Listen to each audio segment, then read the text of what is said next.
What's the most charming city in the world? If you haven't been to Bath, England, then you may not want to cast your vote just yet. You're listening to Travel FOMO, a podcast for people self-diagnosed with wanderlust. Welcome to Travel FOMO. I'm Jamin Houghton, and I'm here with my lovely wife, Hillary. Hello. Thanks for joining us for our second episode in the Across the Pond season. If you enjoyed the first episode, take a minute to rate, review, and subscribe to the Travel FOMO podcast from wherever you listen. That's right. And this week we are taking you to Bath, England. And there's really just one word that keeps popping up in my head whenever I think of this place. And I hear you say the same thing, Jamin. This place is so charming. Oh, it's amazing. It's so amazing. So charming. And it's really easy to access from London, which is also a huge perk for people traveling to England. Love it. Love it.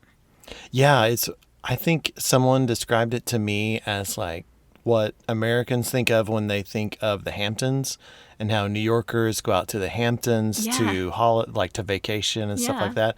I think that's the way Londoners are with Bath. Like, it's where you go to, you're out in the country a little bit, and there's the spas, and it's just cool, and it has everything you want. Super charming, just this little village, but is a great place to be. Yeah, it's quaint, charming, almost polite. You know, it's great. Yeah. Yeah, and those places that are built for that have that kind of feel of there's not anybody rushing to make a business deal or like needing to get this done or this or that. Like, everybody's there with that mindset of like, yeah, we're here to relax and soak it in and enjoy it and let it be a charming, sleepy little village that is a great place to hang out in. Everyone seems to be on holiday, and so everyone's happy to be there. Yeah, you're exactly right. Everybody's happy to be there. Yeah, and it's really, it is really accessible. It was like, 90 minutes by train?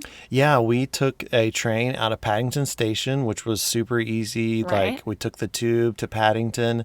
It was the first time that I had been on a train like that. Like, I have done a lot of like, you know, like the tube in London or other inner city rail systems. But the first time that I had taken like a train from one place to another, and I was shocked at how easy it was. Yeah. I think I asked you at several points, like, this is it? Like, this is all... Are you sure we're not missing something? Right. Like, we don't have to do anything else. Like, but you just walk on the train, set your bag in where the luggage goes, and sit back and enjoy it. And we had our tickets on our phone, literally in our Apple wallet on our phone. So all we did was just have our phone. You have to have it charged and live in order for someone to scan your ticket. But other than that, like, that's the only real responsibility you have, is just holding up your phone and letting someone scan it at some point when you're on the train. So yeah, and once you made it outside of the city, like, just these beautiful rolling hills, like green pastures with just little flocks of sheep and all the, like, exactly what you want from the English countryside. I got to see all of that, like, looking over you asleep. And I think I was by the window, wasn't I? Yes. Oh my gosh, that just registered with me. Oh, that's funny. But that'll kind of be a theme in some upcoming episodes of like Hillary Sleeps in Transit. But no, like, the train ride was great, and the train station is right like downtown in Bath, and like Bath isn't a huge place, like, so it's very walkable. Yeah. So once you get off the train, like, you're not, like, you don't need to rent a car. You don't need to worry about buying a rail pass for, like, I don't think there is there's no, like, intercity system. There's a few buses that run around, but that's about it. And so everything's right there for you to just walk and experience. And, like, walking around, a great way to take in a place like that. Yeah. And you're right. It's so charming. You do want to take advantage of the opportunity to walk it, because that's great.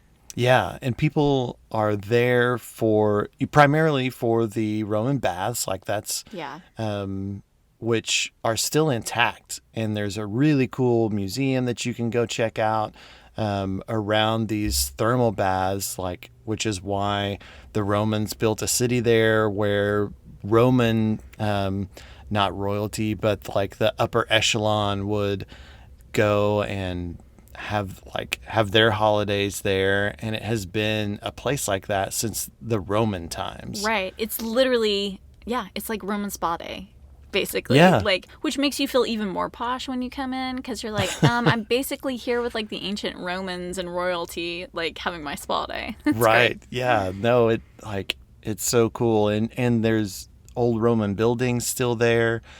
Some of the most well-preserved Roman ruins in all of Europe, which is incredible too. Like, you don't think, like, I'm going to go to England and see some Roman ruins, but like they're there, like really well intact, really cool stuff to see.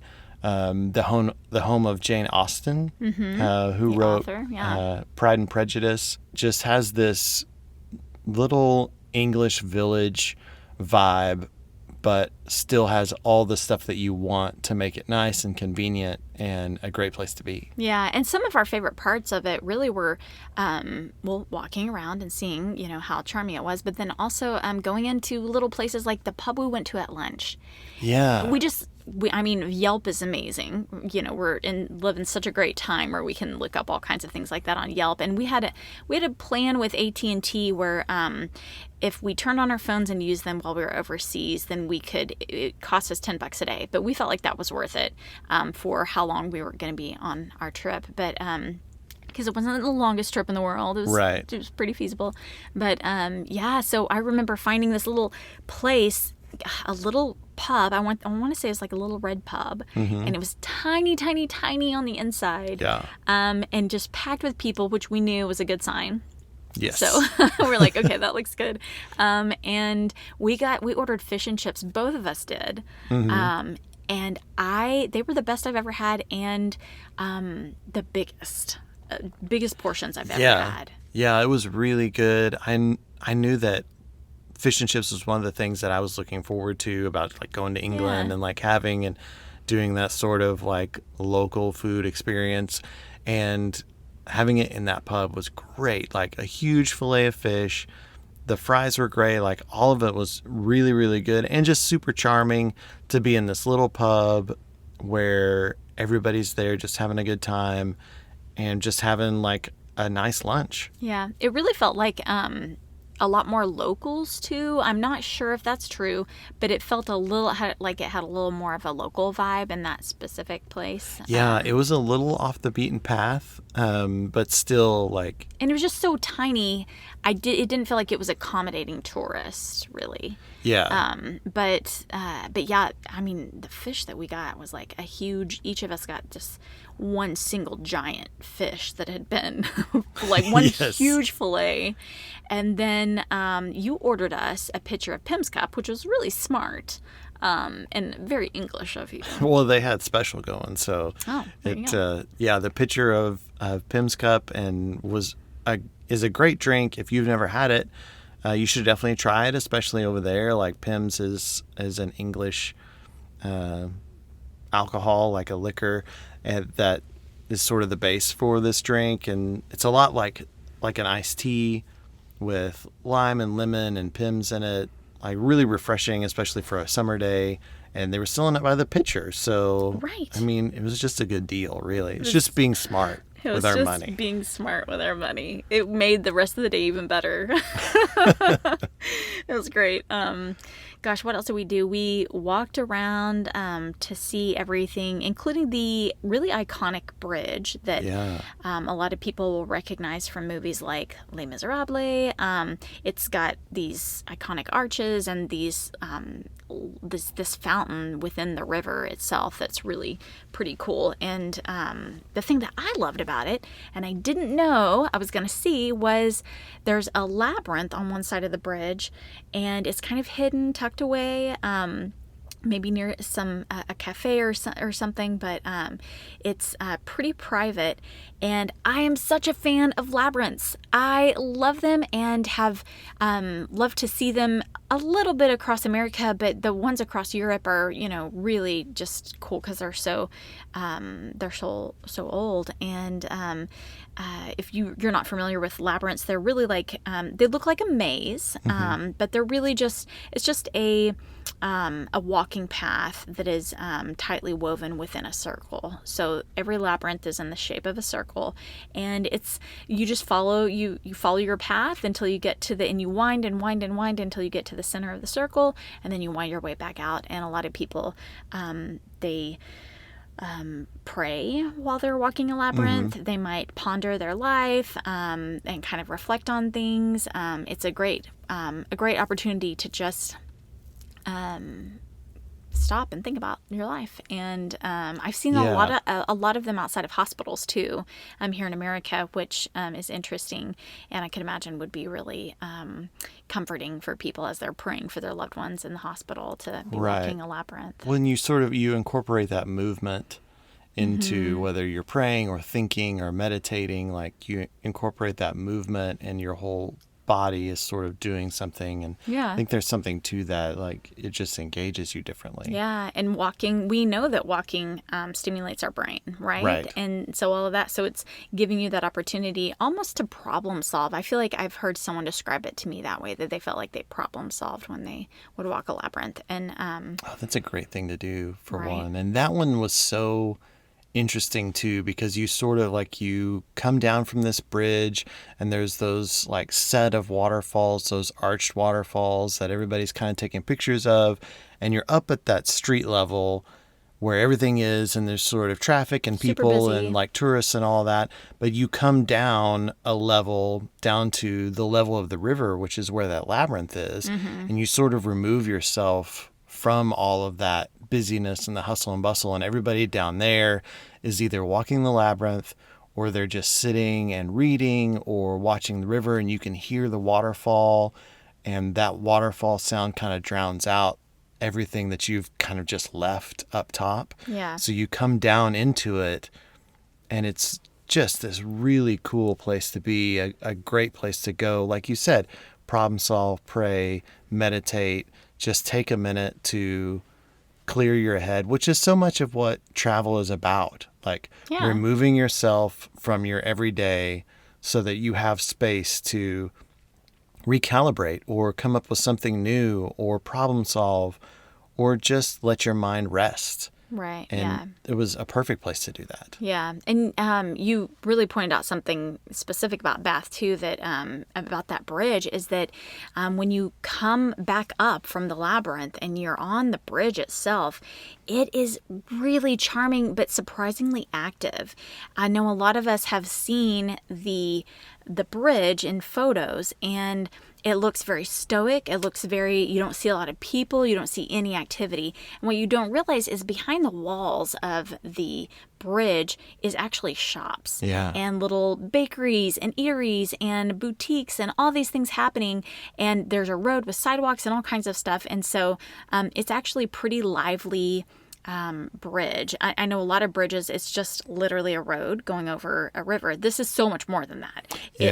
It's shops and, people on foot and all kinds of activities happening on the bridge over the river. That's a great thing to point out, because you're right. In those pictures, you see like, oh, the bridge, and like, oh, there's some kind of windows there or something. Right, yeah. You don't really recognize, oh, those are shops, like local places where you can pop in and see something from a local artist or someone who makes clothes, and they're in their shops, like selling their stuff, and you can interact with them. Like it's really cool. Yeah, it really is. But then we made our way around Bath a little bit more, and what we weren't expecting was how much we would love Bath Abbey. We wanted to break in and tell you about something that you need to remember no matter what kind of trip you're on: water. Being hydrated will help you enjoy the journey, no matter what kind of journey it is. But it's so easy to forget. So set a goal for yourself and start early. A couple of glasses of water before you start your day will help you get over that lag and into your experiences. What do you want to share that will make travel better? contact us and we can promote it here. Yeah, I thought Bath Abbey was really cool. Like you said, before going, we had done research and we knew about the waterfalls and the bridge, and we knew about the spas and things like that. And all of those definitely delivered. But really, we just saw Bath Abbey as, this, hey, that really big building over there, like that looks really old and cool. What's that? So we walk over and check it out. I think we had to go inside, which it's worth just walking by. Like if you can't make it there when it's open, like it's worth just going by. It's a beautiful building, a cathedral basically, but Bath Abbey. And for a donation, you can go inside. We went inside, and as you walk in, you walk through these doors, and there's this basket weave ceiling, and the architecture is just amazing with these huge tall columns and all of these windows and stained glass at the top. So all of this light is flooding in. Yeah, that's really different than a lot of cathedrals.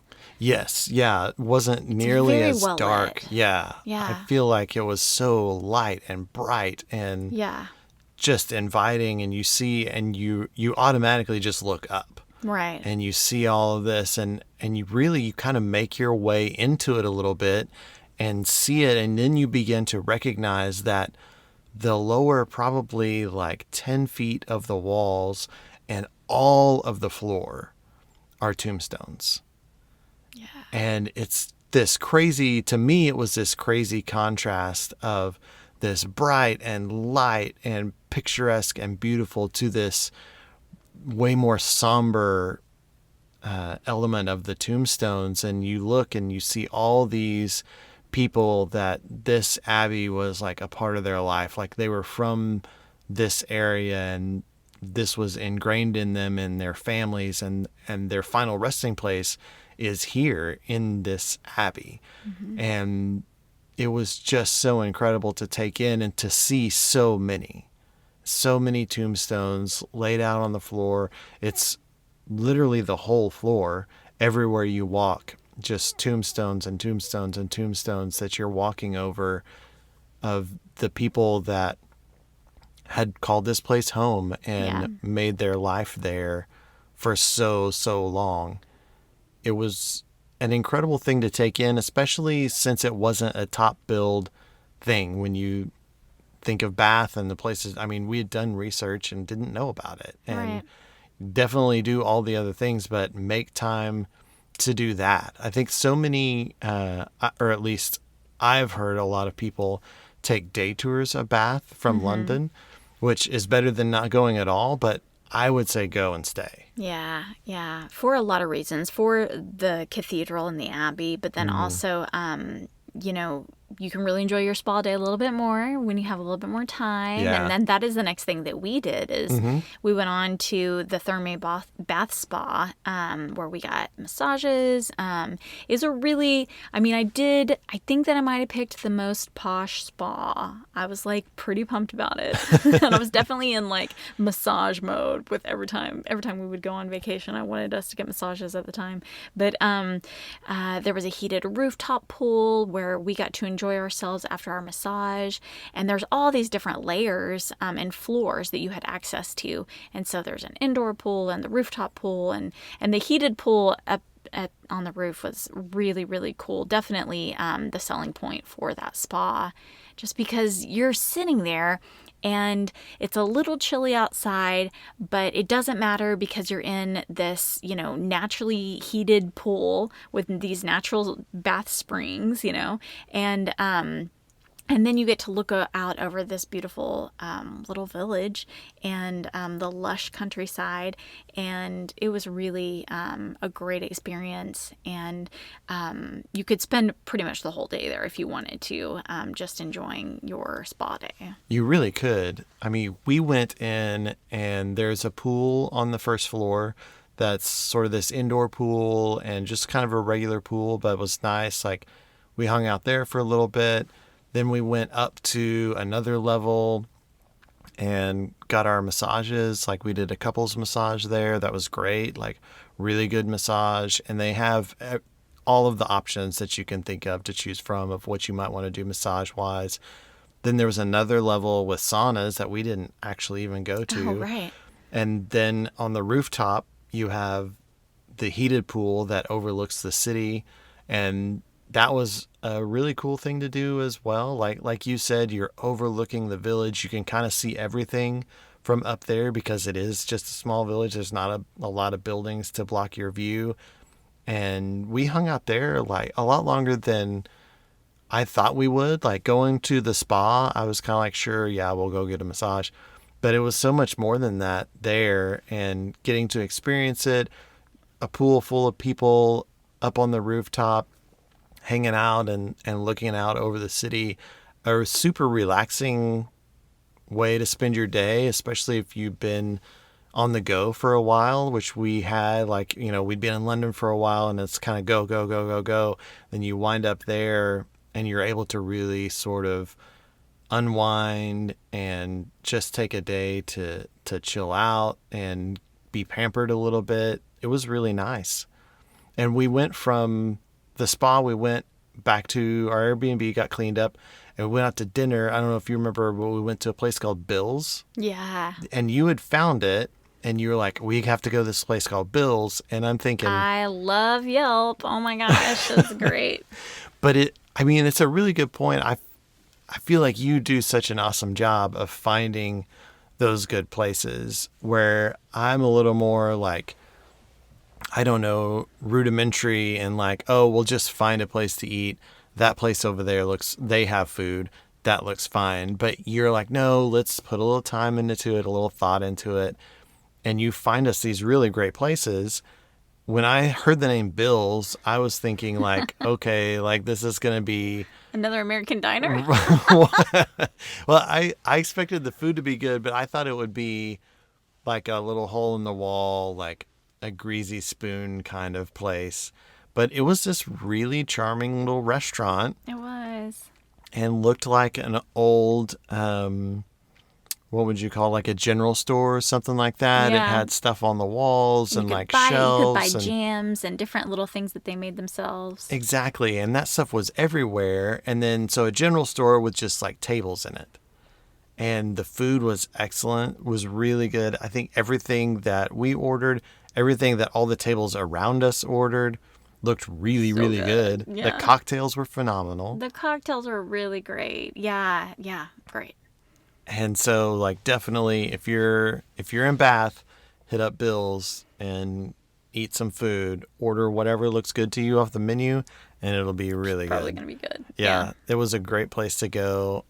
Again, sort of in the heart of the city, very walkable from, if you're doing any of the main attractions there, you can walk right to it. Great spot to be. And then after that, we went to the Canary Gym Bar. Oh my gosh, I love this place. So cool. Yeah, it was excellent. They do their own takes on gins, like their own infusions and things like that. Long list of really great cocktails. Yeah. Everything we had there was amazing. Sort of this split level place where we went in, I think at the beginning, we went down to like the lower level and had a couple drinks down there, and then like maybe one more up at the top. And a small enough place that in a gin bar like that, that's small enough, people start chatting and you meet people, and if you're willing to hang out there for a little bit, I feel like you could make some friends and have a great night. Yeah, and there was this staircase that took you up to some other level, and I don't think we ever got to go there, but it was a really cool place. It was also dark and raining outside, so it was super fun to be somewhere that felt cozy and charming. Yeah. And I'm telling you, if you think you don't like gin, I would venture to say you may not have had a very good gin cocktail. And if you're in England, you should definitely try some gin cocktails, because if you go somewhere where, and don't ask for a gin drink, at a pub, like go somewhere, to a restaurant or someplace where you can get a really nice cocktail. But, oh man, gin cocktails are the way to go in England from my perspective. Yeah, they do it really well there. A lot of places had really good ones, but this place definitely had it like on lock. Yeah. You could go there. I would agree with you.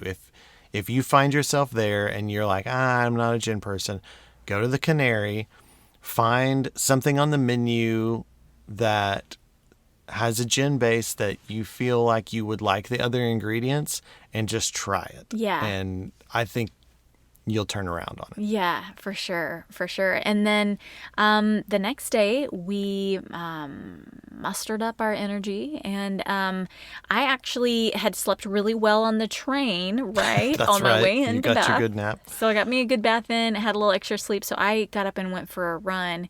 And I'm so glad that I did. I got to see some of the other stuff that we had just been so slammed for time we hadn't got to see. And it rained on me a little bit. It was like sprinkled a little, but it was just perfect. It was, again, super charming. But I got to see the Royal Crescent, which is some buildings that kind of create this this huge arch, and it has this massive lawn, also very famous for and seen in a lot of movies. And that was really cool to get to stop, and that was kind of like where I rested, halfway through my run, and just got to see what that was all about. And it was very quiet. It was, early in the morning. And then just the process of running back to our Airbnb, which was super cool Airbnb, by the way. Yeah, it was great. Loved it. Lots of great options in Bath. There really is, like, a lot. So many great options. But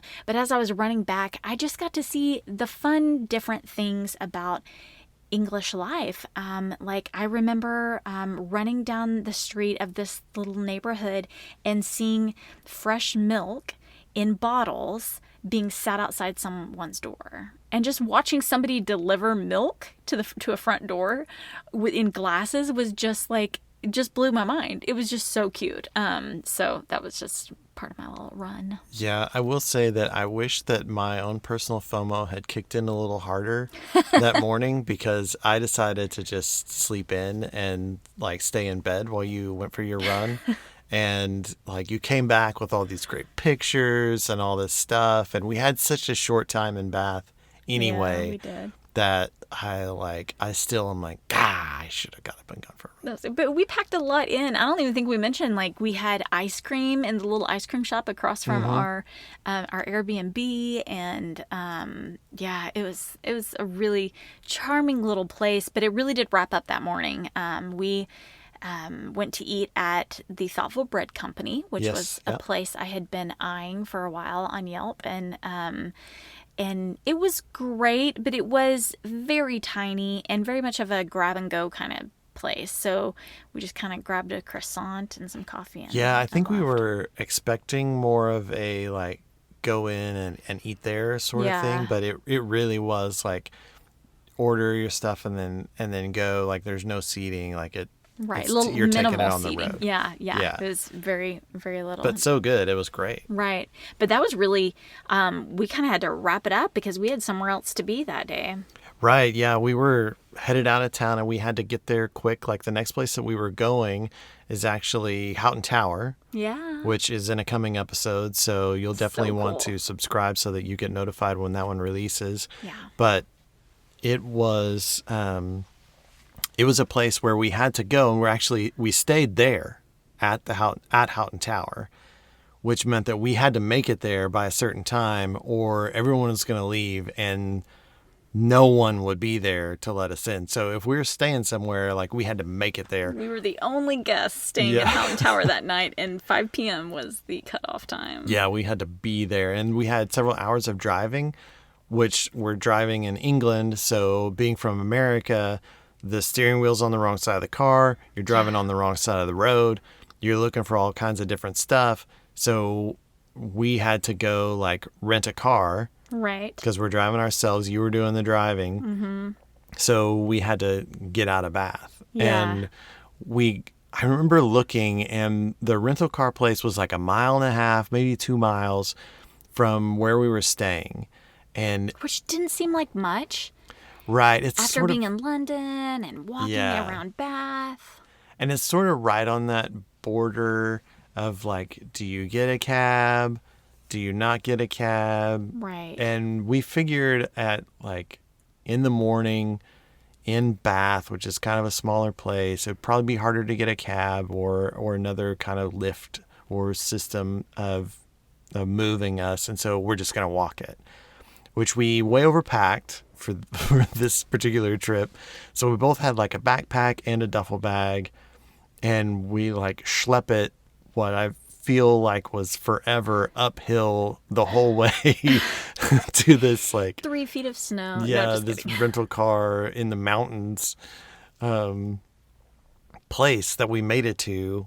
And we finally get there, and we had reserved our car well in advance because we knew, like, okay, steering wheel wrong side of the car, driving the wrong side of the road, looking in a foreign country, we can handle that. Right. But you throw standard on the wrong side into the mix, like that becomes a little much. Yeah. Because you can drive a stick. You've had cars that are standard, and so like that's not a problem. But you shift it all where you've got wrong feet, you're using the wrong hand, and you're driving on the wrong side of the road. Like we didn't. A little much. Yeah, we didn't want to have to navigate all of that. So we reserve an automatic transmission. We make it to Hertz, and they're like, well, we don't have the car you reserved, but we have one of the same class. And we're like, well, and they were very pleased with themselves. Right. Like, hey, we don't have your car, but we have a car. Right. And it was like, well, that doesn't really work for us. We need the car that we reserved. Like, well, we don't have it. And it's like, well, that's not an option. You got to find us one. And so they did some calling, and we were there for probably 20, 30 minutes before they finally were like, okay, we found a car for you that's going to be turned in this morning in like the next city. And so once it gets turned in, then we're going to bring it here and you'll be able to take it. And so we're like, well, how long is this going to take? And keep in mind, like, we have somewhere that we have to be, and we had planned like, okay, well, we'll give ourselves a little bit of time, but we're kind of encroaching upon our our hours away window. And they told us, okay, well, it's going to be probably 2 hours. So we, at that point, didn't really have much option. Yeah. We leave our bags there at Hertz, and we go walking around. We walk through some neighborhoods and park. I'm sure people were like calling the authorities about like the strange people wandering the neighborhood for some reason. And we find this little like corner cafe, and we go in there, and we're like, well, I guess we'll like have a cup of coffee and eat out of boredom again. Yeah. So we do that. Wait, read the local newspaper. Finally, we wait as long as we possibly could, go back to Hertz and wait some more while we're there. They bring the car in, and they're like, okay, well, let us get it cleaned up. And I was like, no, don't get it cleaned up. Just let us put our bags in this car and drive out of here. Like, we have to go. And we finally were able to get out of there. And it was like a little nerve-wracking at first, because everywhere that you naturally look, if you're used to driving in America, everywhere that you naturally look, like you're looking somewhere else. Yeah. And you were having to do the driving, which you did an awesome job. Like it was great. There was never any like scary moments or anything, but everything you're looking for, the nomenclature is a little different on all those signage. Everything is a roundabout, and you're trying to decide like, okay, we need to take the third option to exit the roundabout, and you're going left. Yeah. And you had to be like equally involved, which is not something that you necessarily experience in America. The other person can usually do whatever they want. Oh no, I needed you to be watching every single, like, how many more miles, like, where do I turn, how, at what point in this roundabout, and so yeah, it was pretty. Yeah. There were a few roundabouts that I let you down, and it was like, oh, that was it. So we just like circle it again. Just stay on the ride until, okay, there we go. But it was definitely an experience, but one that was fun. Like, even though it was intimidating, and at first you're like, oh, I don't know about this. Yeah. And the time crunch made it less fun, because it felt like there was no room for error. And in a setting where we needed room for error because we just didn't know what to expect. But would totally do the whole, driving in England again, plan on it, looking forward to it, and definitely would encourage other people. You're as qualified as anybody, right? How to drive. So it's just going to feel a little bit different. And pretty soon you get used to it pretty quickly. So it's definitely nothing to shy away from.